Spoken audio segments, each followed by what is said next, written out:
Hi guys, it's me again, Sarah Stoffel, and I will be doing another PLC for you today. Today we are going to be discussing acting the songs and ways in which you can get your students to really come alive when performing a song. I know we all struggle with students that may pick the wrong song or they don't know how to express the emotion of it and they want to stand and sing and not really delve into the text. And so today I'm going to teach you how to really get them to connect to the lyrics more than just the notes. And I'll do this step by step so that you can see how I teach my students in my musical theater class and also my advanced acting class and my cast members of the musical, how I go about teaching them how to really delve into creating a character through song. So the first step when we do audition work, when we do thespian work, is I make sure that they choose the right song for them. And we don't want to hear all the Disney songs 100 times, or On My Own, or overdone songs.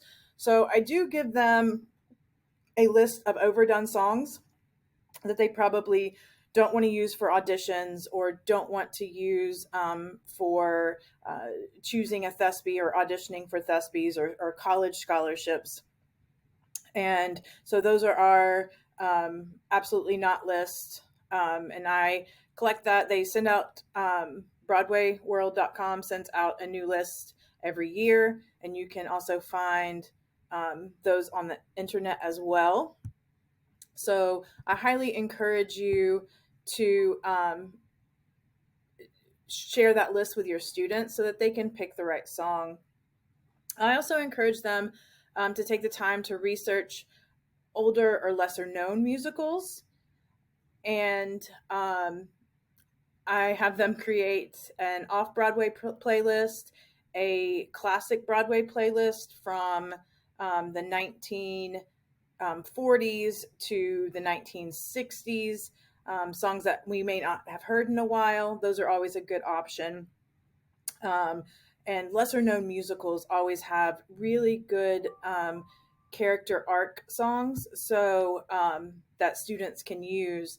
And so there's a wide array of songs that they can choose from, but they always tend to go to the same songs, Defying Gravity or anything from Wicked, really. And they love to belt out those numbers. But if they're going into a competition setting, especially, those songs need to be avoided. So I spend a day or two in class and we really research different songs that might be good options for auditions or for thespies.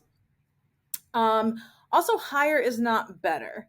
It's just higher. So sometimes students will tend to pick songs out of their range and they because they think it's impressive and they can't hit the note, that impressive note every single time, or they have a tendency to go flat or sharp. So I take the time to really stress, that if you're acting the song, you don't always have to have those really, really impressive notes in it.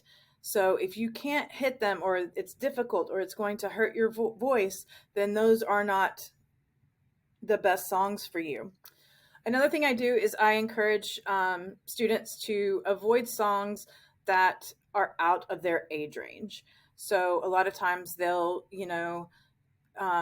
choose something that, like someone else's story from chess, because especially for my lower belters and altos, and they don't know the experience of going through divorce, and they can't really delve into the character as much. So I steer them away from choosing songs that they're not going to really relate to or understand. And then the last thing is make sure you like your song. Make sure you have a reason to study it, and it has a purpose behind it. I oftentimes tend to have my students choose songs that they may be going through a similar situation in the moment, and so that they can really dissect it and add their own kind of personal emotion and meaning behind it. Um, so those are just a few of the things that I teach them when choosing a song.